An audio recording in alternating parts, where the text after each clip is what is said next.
आज के इस वीडियो सीरीज में हम लोग क्लास 12th की ज्योग्राफी बुक की जो पहली पुस्तक है मानव भूगोल के मूल सिद्धांत, उसका जो 6वां अध्याय है द्वितीयक क्रियाएं, उसके ऑब्जेक्टिव्स क्वेश्चंस को हम लोग सॉल्व करेंगे।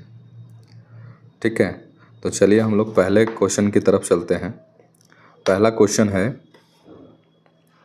विनिर्माण कार्यों में संलग्न श्रमिकों को क्या कहा जाता है। ठीक है, विनिर्माण कार्यों में संलग्न जो श्रमिक होते हैं उन्हें क्या कहा जाता है। सफ़ेद कॉलर श्रमिक, नीले कॉलर श्रमिक, हरे कॉलर श्रमिक या लाल कॉलर श्रमिक। तो विनिर्माण में जो श्रमिक काम करते हैं उन्हें नीले कॉलर श्रमिक कहा जाता है, इसलिए इसका राइट ऑप्शन क्या हो जाएगा, पहले का बी। दूसरा प्रश्न है, उद्योगों की अवस्थिति को प्रभावित करने वाले कारक हैं। तो इन निम्न में से कौन उद्योगों की अवस्थिति को प्रभावित करते हैं, ये आपको बताना है और ये कोट में आंसर दिया गया है। कच्चे माल की उपलब्धता, ये भी उद्योग को प्रभावित करता है। सरकारी नीतियाँ, ये भी प्रभावित करता है। परिवहन सुविधा, ये भी प्रभावित करता है। और बाजार अभिगम्यता, यह भी प्रभावित करता है। अर्थात ये चारों ऑप्शन सही हैं, इसलिए इसका राइट ऑप्शन हो जाएगा ए। ठीक है, राइट ऑप्शन क्या हो जाएगा, ए। दूसरे का ए राइट आंसर होगा। तीसरा प्रश्न है, निर्माण शब्द निम्नलिखित में से किस क्रियाकलाप से संबंधित है। निर्माण जो शब्द है, या कह ले कि विनिर्माण, निर्माण कह ले या फिर विनिर्माण, ये जो शब्द है वो किस क्रियाकलाप से संबंधित है, ये आपको बताना है। प्राथमिक, चतुर्थ, द्वितीयक या तृतीयक। तो इसका राइट ऑप्शन क्या हो जाएगा, सी। विनिर्माण या निर्माण जो है वो द्वितीयक क्रियाकलाप से संबंधित है। ठीक है, चौथा प्रश्न है, इलेक्ट्रॉनिक उद्योग संबंधित है। ठीक है, इलेक्ट्रॉनिक जो उद्योग है वो किससे संबंधित है, ये आपको बताना है।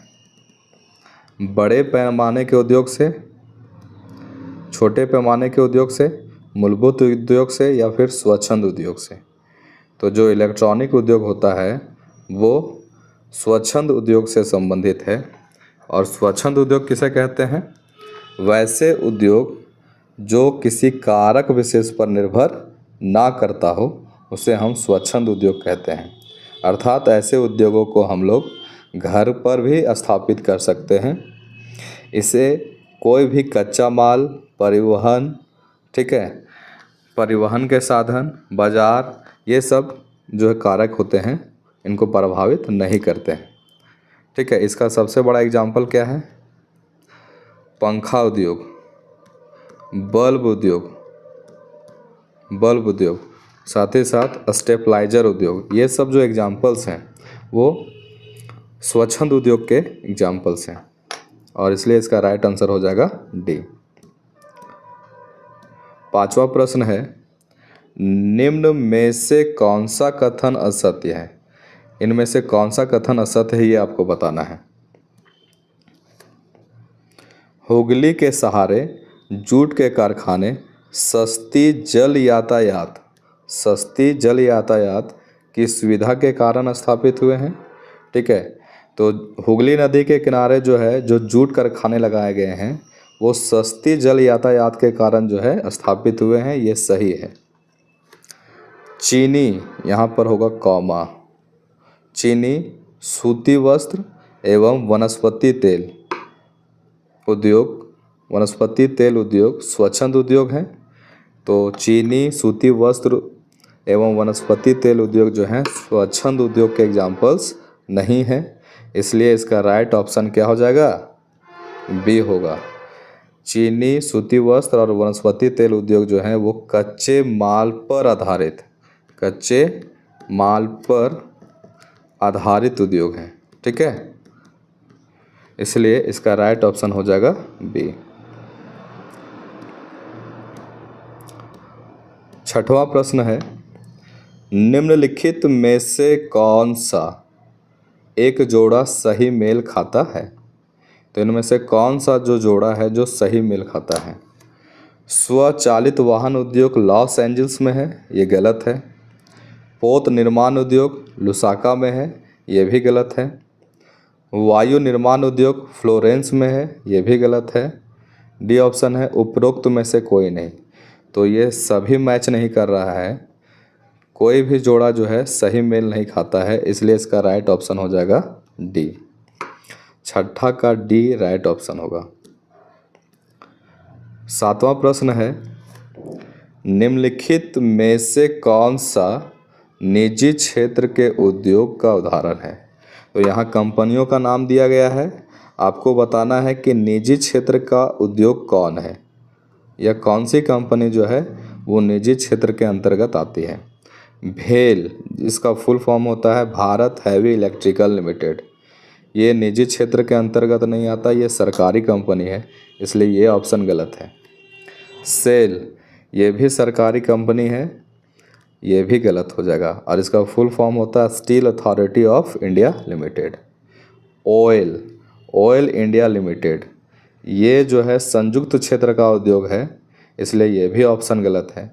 TISCO, Tata iron and steel company, ये निजी क्षेत्र का उद्योग है, और आपको बता दें कि भारत में सबसे बड़ा लौह इस्पात इंडस्ट्री जो है वो कौन है? टिस्को ही है, इसलिए इसका राइट ऑप्शन हो जाएगा डी।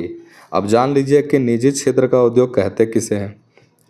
वैसे उद्योग जिस पर स्वामित्व और प्रबंधन का कार्य किसी व्यक्ति विशेष के हाथ में होता है, उसे हम बोलते हैं निजी क्षेत्र के उद्योग। अर्थात इसमें पूंजी लगाने का काम और लाभ कमाने का जो काम होता है वो किसी व्यक्ति के हाथ में होता है, और इसलिए इसको हम लोग बोलते हैं निजी क्षेत्र के उद्योग। आठवां प्रश्न है, प्रौद्योगिकी ध्रुव टेक्नोलॉजी पोल किस उद्योग से संबंधित है? ठीक है, प्रौद्योगिकी जो ध्रुव होता है वो किस उद्योग से संबंधित है? रसायन उद्योग, मूलभूत उद्योग, उपभोक्ता सामान उद्योग या फिर उच्च प्रौद्योगिकी उद्योग? तो प्रौद्योगिकी ध्रुव जो है वो उच्च प्रौद्योगिकी उद्योग से संबंधित है, इसलिए राइट ऑप्शन इसका हो जाएगा डी। ये उच्च प्रौद्योगिकी उद्योग क्या होता है? वैसे उद्योग जिसमें वस्तुओं का निर्माण काफ़ी गहन शोध के द्वारा किया जाता है, उसको हम लोग बोलते हैं उच्च प्रौद्योगिकी उद्योग। इस तरह के उद्योग में जो है दो तरह के श्रमिक काम करते हैं, सफ़ेद कॉलर श्रमिक और नीले कॉलर श्रमिक, जिसमें सफ़ेद कॉलर श्रमिकों की संख्या ज़्यादा होती है और ये दक्ष होते हैं, अपने कार्यों में निपुण होते हैं, कुशल होते हैं। साथ ही साथ ये जो उद्योग है वो महानगरों के परिधि क्षेत्र में जो है विकसित किए जाते हैं, महानगरों के केंद्र में नहीं, परिधि क्षेत्र में विकसित किए जाते हैं, यानी कि नगरों के बाहर में विकसित किए जाते हैं। अब प्रश्न ये है कि आखिर क्यों परिधि क्षेत्र में इसको विकसित किया जाता है? इसके पीछे का रीज़न है कि यहाँ की जो भूमि है वो कम कीमतों में मिल जाती है, यहाँ पर यातायात के साधन भी विकसित होते हैं, साथ ही साथ जो है श्रमिक यहाँ पर सस्ते मिल जाते हैं, इसलिए ऐसे उद्योगों को महानगरों के परिधि क्षेत्र में विकसित किए जाते हैं। ठीक है, अब ये जानिए कि ये प्रौद्योगिकी ध्रुव क्या होता है। जिन क्षेत्रों में उच्च प्रौद्योगिकी उद्योग लगाए जाते हैं उन्हें हम प्रौद्योगिकी ध्रुव कहते हैं या टेक्नोलॉजी पोल कहते हैं। जिन क्षेत्रों में उच्च प्रौद्योगिकी उद्योग को लगाया जाता है उन्हें हम प्रौद्योगिकी ध्रुव कहते हैं। भारत में इसका सबसे बड़ा एग्जाम्पल है बेंगलुरु। ठीक है, इसी तरह उत्तरी अमेरिका में सिलिकॉन वैली, ये दो ऐसे क्षेत्र हैं जो प्रौद्योगिकी ध्रुव के एग्जाम्पल्स हैं। 9वां प्रश्न है, ब्रेड, बिस्कुट, चाय, कॉफ़ी, रेडियो, टेलीविज़न इत्यादि किस प्रकार के उद्योग के उदाहरण हैं? ब्रेड, बिस्कुट, चाय, कॉफ़ी, रेडियो, टेलीविज़न किस प्रकार के उद्योग के उदाहरण हैं? रसायन उद्योग, मूलभूत उद्योग, उपभोक्ता सामान उद्योग या वन आधारित उद्योग। ठीक है, तो ये सब जो उद्योग हैं वो उपभोक्ता सामान उद्योग के एग्जाम्पल्स हैं। अब प्रश्न है कि उपभोक्ता सामान उद्योग कहते किसे हैं? वैसे उद्योग जिसमें उत्पादों का निर्माण केवल उपभोग के लिए किया जाता है, वैसे उद्योगों को हम लोग उपभोक्ता सामान उद्योग कहते हैं। जैसे कि ब्रेड है, ठीक है, जैसे कि आपका ब्रेड है, बिस्किट है, चाय है, कॉफ़ी है, रेडियो है और टेलीविज़न है। इन सब को हम लोग जो है डायरेक्ट यूज करते हैं, इसलिए ये उपभोक्ता सामान उद्योग के एग्जाम्पल्स हैं।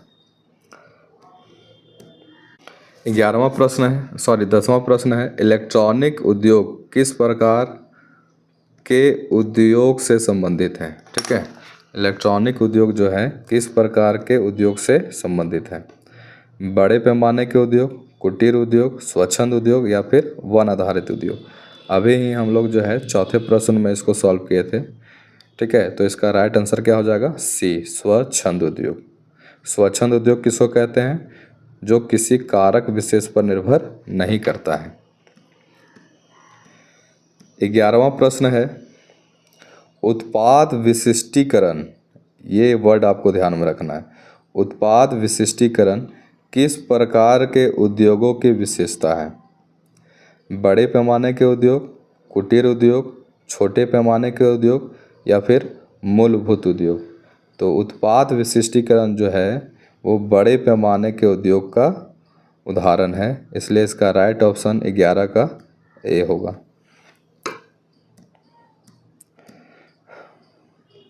12वां प्रश्न है सेंट पीटर्सबर्ग, मॉस्को, लिपेटस्क एवं तुला किस देश के लौह उद्योग केंद्र हैं? ठीक है, सेंट पीटर्सबर्ग, मॉस्को, लिपेटस्क और तुला किस देश के लौह उद्योग केंद्र हैं? उत्तरी अमेरिका, सोवियत रूस, जापान या फिर जर्मनी। तो जर्मनी तो होगा नहीं, जापान भी नहीं होगा, अमेरिका भी नहीं होगा, इसलिए इसका राइट ऑप्शन क्या हो जाएगा? बी। 12 का बी राइट आंसर होगा। 13वां प्रश्न है सूती कपड़े का निर्माण कहाँ किया जाता है? ठीक है, सूती कपड़े का निर्माण कहाँ किया जाता है?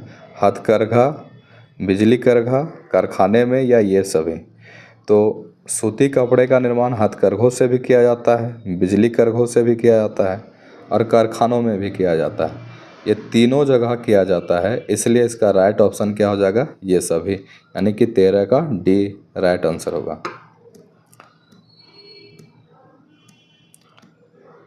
14वां प्रश्न है बड़े पैमाने के उद्योग के लिए क्या आवश्यक है? ठीक है, बड़े पैमाने के उद्योग के लिए क्या आवश्यक है? विशाल बाजार, ये भी आवश्यक है। कुशल श्रमिक, ये भी ज़रूरी होता है। विकसित प्रौद्योगिक यानी कि डेवलप टेक्नोलॉजी, ये भी ज़रूरी होता है। डी बड़े मशीन, ये भी ज़रूरी होता है। तो इसका राइट ऑप्शन क्या हो जाएगा? इनमें से सभी, यानी कि 14 का ई राइट ऑप्शन हो जाएगा।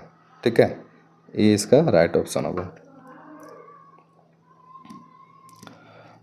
लास्ट प्रश्न है 15वां प्रश्न कौन सा उद्योग किसी कारक विशेष पर निर्भर नहीं करता है? कौन सा उद्योग किसी कारक विशेष पर निर्भर नहीं करता है? मूलभूत उद्योग, उपभोक्ता सामान उद्योग, कुटीर उद्योग या स्वच्छंद उद्योग? अभी ही हम बताए हैं, तो इसका राइट ऑप्शन क्या हो जाएगा? स्वच्छंद उद्योग। ये एक ऐसा उद्योग है जो किसी कारक विशेष पर निर्भर नहीं करता है। इसको घर पर भी विकसित किया जा सकता है और इसका सबसे बड़ा एग्जाम्पल है इलेक्ट्रॉनिक उद्योग। इलेक्ट्रॉनिक उद्योग, ठीक है। तो आज के इस वीडियो में इतने ही क्वेश्चन को हम लोग सॉल्व करेंगे। अगले पार्ट में हम लोग जो है और भी प्रश्नों को देखेंगे और उसको सॉल्व करेंगे। तो आज के लिए बस इतना ही।